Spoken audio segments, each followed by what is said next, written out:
Houston Rockets starting point guard and Toronto Raptors legend Fred VanVleet's career might be over, probably is over. And I'm going to take you through the science of ACL injuries. We're going to talk about Fred VanVleet suffering this ACL injury. We're going to look at other players, similar age, dissimilar age, who've recovered from ACLs, and really what this means for the Houston Rockets going forward.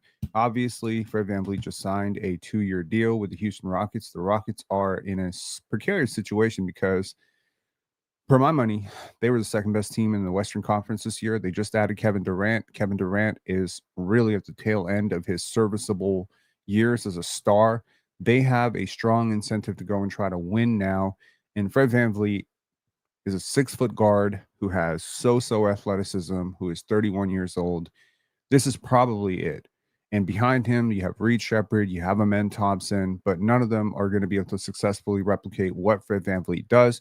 You don't have tax space, between themselves and the apron to go out and even sign a Russell Westbrook for a minimum contract. You would be over the cap, and you'd be over the apron line, and you're not able to do that. So the Houston Rockets are in a very tough situation here. So we'll hopefully break this down succinctly and, we'll just look at what this means for Fred VanVleet going forward. So first, the report from Shams Charania.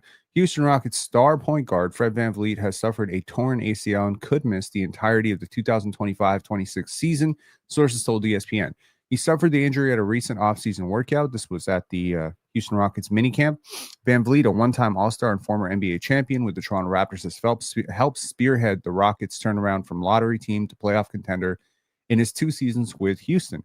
He ain't lying.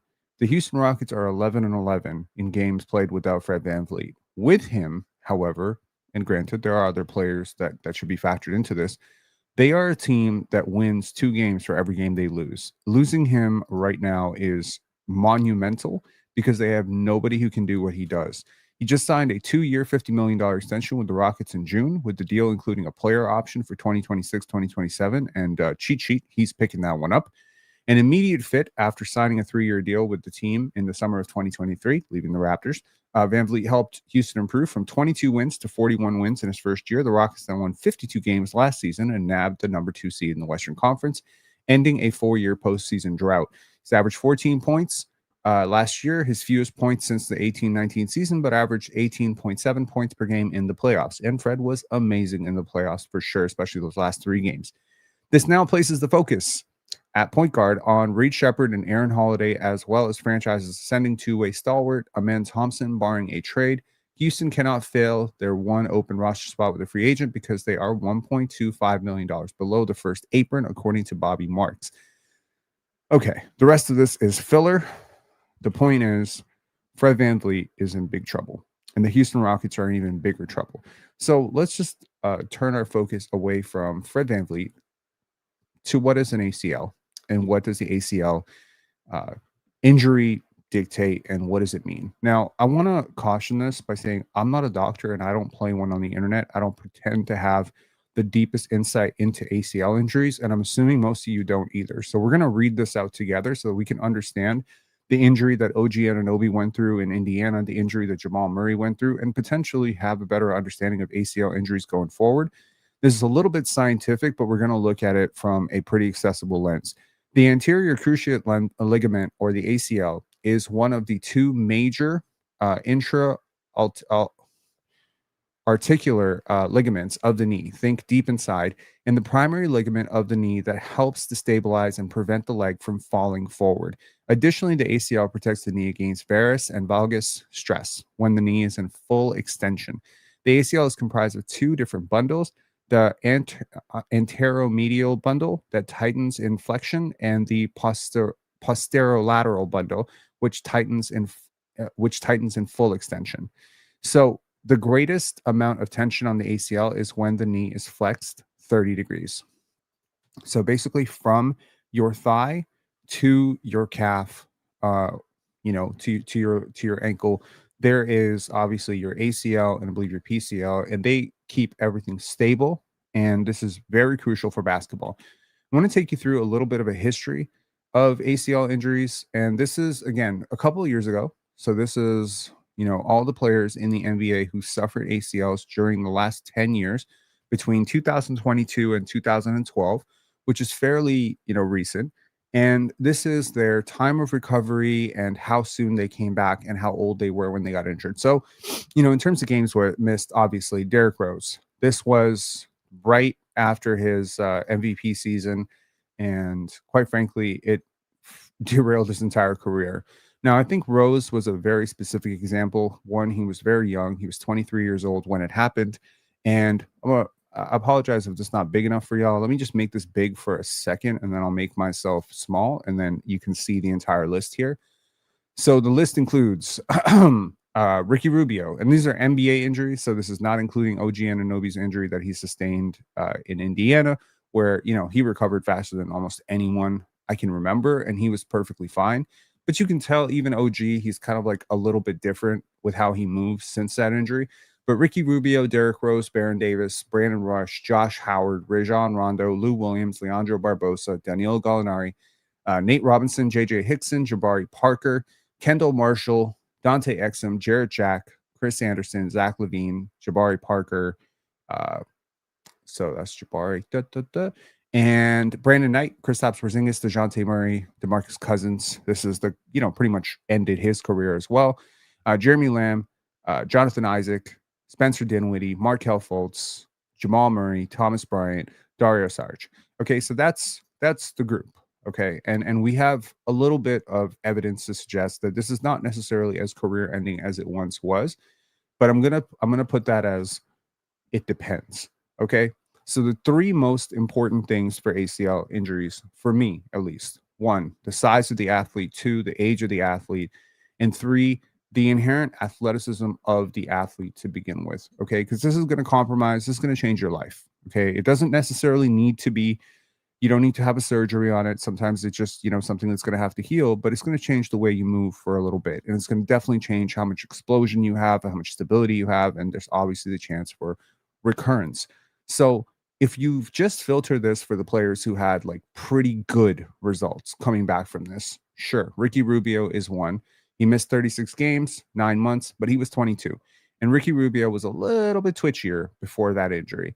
Another example would be Rajon Rondo, right? Rajon Rondo went from ascending star to probably a really great role player after this. But I would also say he's also a much twitchier, burstier athlete than Fred VanVleet. We can include someone like a Jabari Parker, who was pretty young when this happened with him. And I do think it derailed his career significantly. He was also a bigger athlete. However, the second one that he had, so he had one when he was 19, the second one that he had, where he missed 12 months, effectively ended his career, and that was in 2017. So the second one was over. Okay, Brandon Knight, another guy where, I thought, again, I could be wrong, but, I turned out to be wrong. But I thought Brandon Knight had some star potential in him. But, it pretty much did derail his entire career. DeJounte Murray is a guy who did recover pretty well. He became an all-star after this. So again, he was 21 years old. But when we look at cases of guys who were a little bit older, so Baron Davis, right? It says Braun Davis there. It means Baron Davis. It was the end of his career. Josh Howard, 32. It was the end of his career. And I'll say one thing, very importantly, Baron Davis and Josh Howard were much better athletes than Fred VanVleet. They were much better talents than Fred VanVleet. For all that Fred VanVleet has milked out of his game, a lot of it comes down to a delicate balance of just enough athleticism, just enough strength, just enough burst, just enough size. And we've watched Fred VanVleet compromised. We watched it in the playoffs. As Raptor fans, we watched Fred VanVleet deal with a groin injury where he was compromised laterally and he couldn't move like himself. And he was really just an albatross. The team was better without him. And right now, again, because Fred VanVleet is, such an imperfect basketball player in a lot of ways, but also the perfected version of whatever he could be. I think a lot of people don't have a full appreciation for just how good a basketball player Fred VanVleet is because of what he's had to overcome, right? He's short. He has small arms. He's not twitchy.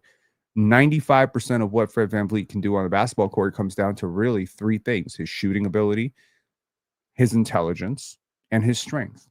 But all of that goes away if you can't move at all, because the intelligence is great, but if you're moving around like a 40-year-old with short arms, it's not going to matter. And again, when I look at someone like Josh Howard, he was a one-time All-Star. Baron Davis was a multi-time All-Star, if I'm not mistaken. He made multiple All-Stars, and He was really like an all NBA type of talent. And Baron Davis early, if you remember Baron Davis, holy, the early B Diddy that we saw. I mean, this dude was skying to the backboard, like he was soaring over everybody. I mean, we remember what he did with the Warriors, right? So this is just, it's such a devastating injury for a player who already was at the absolute margins of athleticism. So what does this mean for the Houston Rockets, right? Well, number one, it's a pretty grim outlook on the fact that you really don't have anything behind him. I'm sorry, as high as I'm on Reed Sheppard, he is a second-year player. He barely played for them last year. He's nowhere near the defender that Fred VanVleet is. He's nowhere near the quarterback that Fred VanVleet is. And frankly, now that you've added Kevin Durant, who's one of the best off-ball players, the fact is you need Fred VanVleet. In fact, I remember very clearly when the Toronto Raptors were exploring trades for Fred VanVleet, I made a video saying there's 7 players that I would not trade in a package for Fred VanVleet, and people lost their mind. Sorry, for Kevin Durant, and people lost their minds because Fred VanVleet was on that list. You know why you don't trade Fred VanVleet? Because if you're getting Kevin Durant, you need Fred VanVleet. You need a point guard like this to set him up. So the question that becomes for the Houston Rockets are: is Aaron Holiday or Reed Sheppard going to fill that void? And the answer, in short, is very unlikely. Very unlikely. It is next to impossible. Fred VanVleet, losing Fred at this juncture, at this critical juncture, right before you're about to get into training camp, not only are you losing a veteran presence, you're losing a former champion, you're losing probably the best point guard defender you have.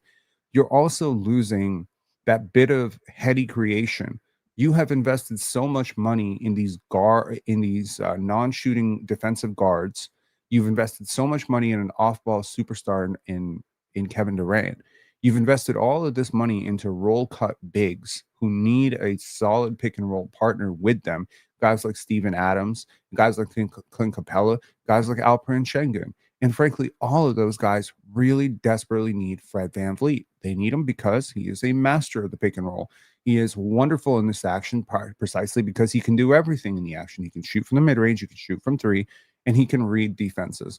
So losing him not only destabilizes your defense, you're not about to find a defensive upgrade on him if you do luck into someone like a Malcolm Brogdon or someone like that. And if this had happened earlier in the season, in the offseason, maybe you could have pivoted away. Maybe you could have got Chris Paul, in which case a lot of your problems would be solved if you had Chris Paul. Chris Paul's a really good player. But right now, not only do you not have money, you have a roster that I don't know if the Houston Rockets and Tillman Fertitta and, Raphael Stone knew this before Fred got injured. But you need this guy about as much as you need anyone on your roster, which is to say, I know that Amen Thompson is better than Fred VanVleet. I know that Kevin Durant is better than Fred VanVleet. I know that Alperen Sengun is better than Fred VanVleet. He is at best their 4th best player, at worst, possibly their 6th best player. And yet, you probably have a better chance to win without any one of those guys than you do without Fred VanVleet. You get my point? Sometimes the part is just too important and you don't realize it. Fred VanVleet is not a better player than Amen Thompson, but it is easier for the Rockets to plug up Amen's absence or Alperen's absence or Kevin Durant's absence than it is to plug up this guy's absence. And I'm not gassing it. And it's not because he's some great basketball player who's just so underrated. Yeah, he's an analytically solid point guard who makes great decisions and does some very valuable things. It's not actually that. It's that your entire roster is dependent on a player with his skill sets, and you don't have anything close to him on your roster. So you have Tari Eason to plug in, right? You have Jabari Smith to plug in for Kevin Durant. He's not quite Kevin Durant, but he's closer to Kevin Durant than Reed Sheppard is to Fred VanVleet right now. Well, maybe Kevin Durant is like a luxury you don't need to be a great team, but he is like the thing that pushes you over to being a championship contender. But without Fred, none of this works. So here's what the Rockets really have to do right now. They have to make a trade. They have to make a trade. You cannot walk into this season and say, okay, Reed, you got it. Not only did you not develop Reed Sheppard last year, he's just not good enough right now to do this at an NBA level. Yeah, I'm sorry. Like I'm a big Reed guy. Trust me. Like I have, I posited last year should the Raptors trade Grady Dick to get Reed Sheppard, and I like Grady, so clearly I like Reed. But I don't think that he's ready to step up and be the starting point guard on a championship contender right now. And I do think that championships are hard to come by. The Rockets won their last championship in 1995. So it has been a full 30 years and they haven't gotten back. They haven't gotten back to the finals. You have a real chance to get to the finals here, provided you can beat Denver, OKC, the Lakers, the Clippers. And frankly, the gap between beating those teams and getting whooped 4-0 by those teams is Fred VanVleet. I hate to say it, man. I spent a lot of time talking a lot of shit about Fred VanVleet, but you need him. So you need to make a trade. Who can you trade? I think the obvious answer is probably Reed Sheppard. You can trade Reed Sheppard for a player who's more NBA ready right now. You could probably also trade Tari Eason or one of your centers. But I don't really know how much Steven Adams or Clint Capella are getting you on the open market. There's all sorts of restrictions on who you can actually trade. Maybe the best bet right now is you can make a deal with the team that has a starting level point guard, and you can give up one of your numerous forwards. My bet on which forward you should probably give up is probably either Tari Eason or Jabari Smith, because you're not giving up Kevin Durant, and you're not giving up Amen Thompson, and you're not giving up Alperen Sengun. So maybe instead of instead of basically tanking your entire season, there's cost to this too. I mean, Fred's old, but Durant's older. And Durant has a tendency to get a little bit salty when things don't go his way a little bit. He's one of my favorite players, but let's just be honest about it. He's not exactly going to sit around and wait to replace this guy. Now, you got to act now.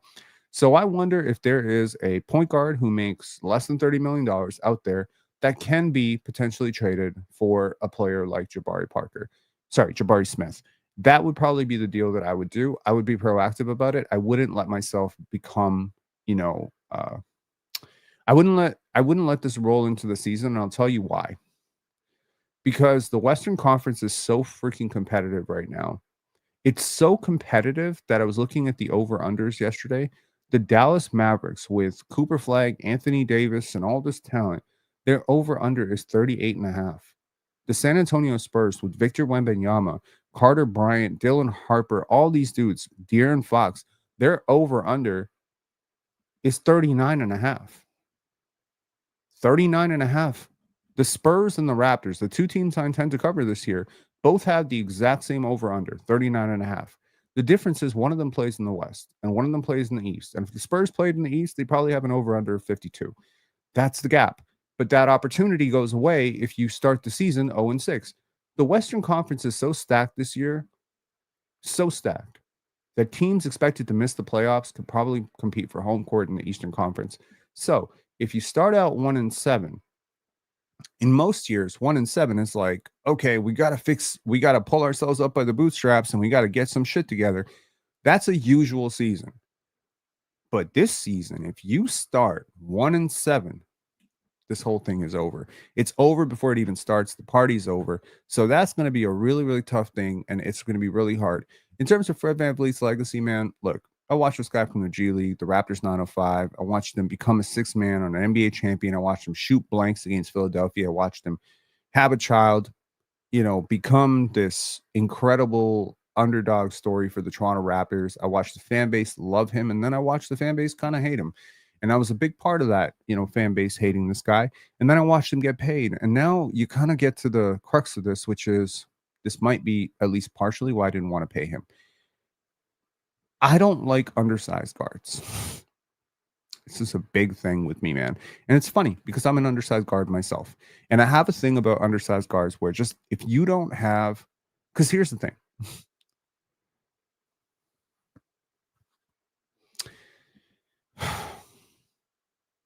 When it comes to undersized guards, the margin of error is so small. One Achilles strain, one torn ACL, it's over. Kevin Durant and Dominique Wilkins are probably the two players who most successfully came back from torn Achilles, right? Jason Tatum might come back okay from a torn Achilles because he's 6'9". When you're small in the NBA, your margin of error is already so minute. When you add in short arms, lack of burst, lack of speed, lack of foot speed, you just don't have any room for error. And the truth is that I'm a very risk averse person. In my day to day life, I'm a pretty risk averse person. I don't know if y'all got insurance. I got two. I got two insurance policies. I'm a very risk averse person. I don't like taking unnecessary risks. And to me, what Fred VanVleet was asking the Raptors to do, which was, put up $35 million a year for 5 long years into his 30s, to me was a massive risk. Shooting is the great equalizer here because obviously if you can shoot, there's almost always a role for you in the NBA. But that only holds true if you're a plus size positional player. That's it. Kevin Durant is a player who's always going to be serviceable. He can have a career ending injury, have a second career ending injury, and the worst thing he's going to be is a 7-foot guy who can shoot. This is always going to be valuable in the NBA and the WNBA. Positional size matters. You look at a guy like Dominique Wilkins, how he recovered. You look at a guy like Jason Tatum and how he will recover, in my humble opinion. If I had to bet money on it, I would say Jason Tatum is going to be perfectly fine. He may not be a superstar anymore. He may not be a top 5 player, but what's the worst that's going to happen? Is he's going to be a 6'8", 6'9" guy who has solid defensive instincts, who has good passing chops, who's got long arms, and he can shoot. Worst case scenario, he's like a second option and a top 25 player. That's not that bad. I'm not sunk. My franchise isn't over. But with Fred VanVleet and players like this, it really does end. And the problem is, it doesn't end over like weeks and months and years. It ends in a minute. It's there and then it's not. It's like, he's a star. He's a starter. It's over. He's washed. This moment right now, right here today, I marked this. Well, it should have been yesterday. I apologize for taking my good ass long time to make this live. So I was having like an existential, debate with my girlfriend for the last 4 hours. But the truth is, this is the moment. Fred VanVleet's career is over. It may not be over in the sense that he has to medically retire tomorrow. He probably won't retire tomorrow. He'll probably rehab. He'll bet on himself. He'll work insanely hard, and rehabbing from this will require a lot of hard work, and he will come back. At which point you'll say, Rob, you told me his career was over, and it wasn't over. Except it is over in the real sense of a career, because his days of making, 8-figure salary, that's over after this contract. His days of being a pivotal part of a championship team, that's over. His days of being a de facto starter, that's over. So you may be able to hang on like Kyle Lowry's hanging on right now at the ripe old age of 39, 40 as a third string point guard. Maybe, people give you a chance at being a second string point guard. But there's no franchise from this point on till forever that is going to say, Fred VanVleet's my starting point guard, and I'm okay with that. And I want to say that, salute to Fred. Salute to Fred.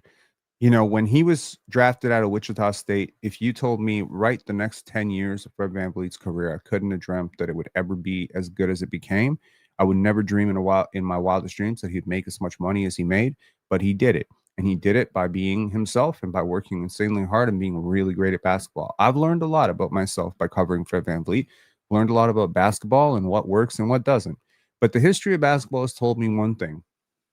When you're small, your margin of error is too small for me to ignore. So that's what I got to say about Fred VanVleet. Good luck to the Houston Rockets. I honestly don't think they're going, I was already a little bit dubious about their chances. To be honest, I was a little bit shaky. Fred, KD, expectations. I don't know. I had a feeling they would underperform a little bit. I think Vegas set their over under initially at like 53.5 or something like that.